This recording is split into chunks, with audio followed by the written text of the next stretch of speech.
Now in this example, we have to evaluate the definite integral of x square from the limits 0 to 1 as a limit of sum. So as we have seen how to calculate a definite integral using the concept of limit of a sum. So first of all, let us write down the symbols, that is the function that we are talking about here is the x square. The lower limit a is 0, upper limit b is 1, correct? Now if you observe, in the original process we have b is equal to a plus nh, isn't it? Because we are dividing it into the n equal parts having the width of h each.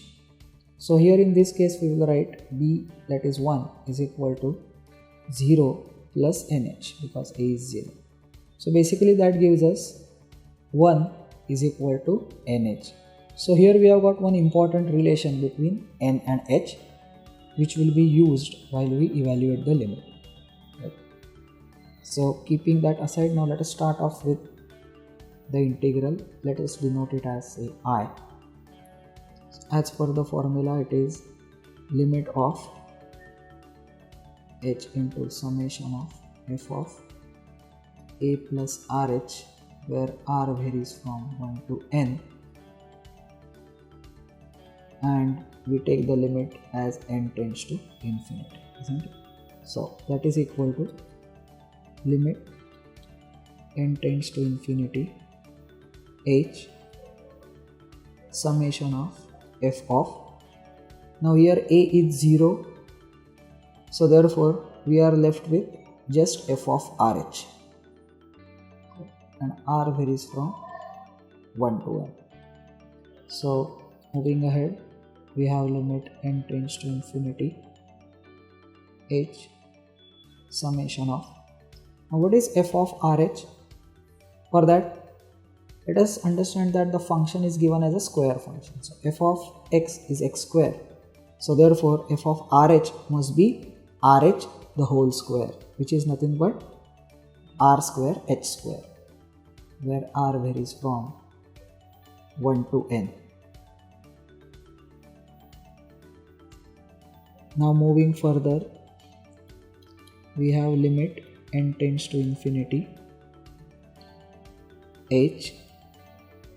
Now if you see in the summation, it is r which is the variable counter. So r is taking the values from 1 to n.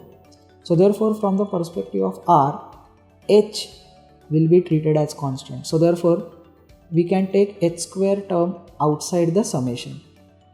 So therefore h square taken outside, there is already one h, so that gives us h cube finally, and we have the summation of the r square term as r varies from 1 to n. So what is the meaning of this summation? We want to sum the squares of first n natural numbers, and from the sequences and series we already know that this is a standard result. So let us write that result, where we are n tends to infinity, we have h cube, and summation is nothing but n into n plus 1 into 2n plus 1 whole upon 6, which is a standard result. Sum of squares of first n natural numbers is given by this formula. Alright, now what do is, we have to keep in mind we are evaluating the limit in which the variable n is tending to infinity. So somehow we have to adjust the different powers of n in the denominator, right? Okay.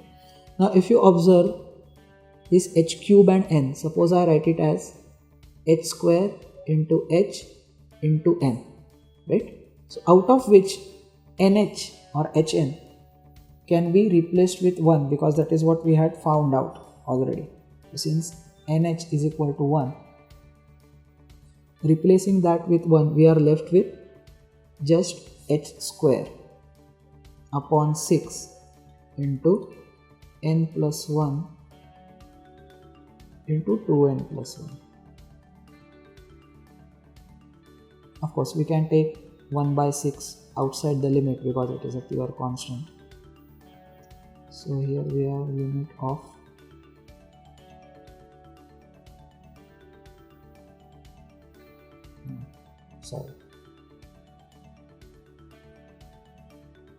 So limit as n tends to infinity. Now you see this h square can be written as 1 upon n square, because once again, since hn is equal to 1, h can be replaced as 1 upon n. So therefore I can write it as 1 upon n square multiplied by, as we already have, n plus 1 into 2n plus 1. So that is equal to 1 by 6 limit n tends to infinity. Alright, now here what do we do is, one of the n we give under this bracket and the remaining n we give to the second bracket. So n plus 1 upon n gives us 1 plus 1 upon n in the first bracket, whereas in the second bracket, after simplifying, we will get 2 plus 1 upon n. And now it is clear that if n tends to infinity, then both of the terms 1 upon n in the two brackets will vanish, that is, they will eventually become 0. So what we will be left with is 1 upon 6 multiplied by 1 into 2, so that is 2, which gives us the answer as 1 upon 3. So that is the value of this particular integral.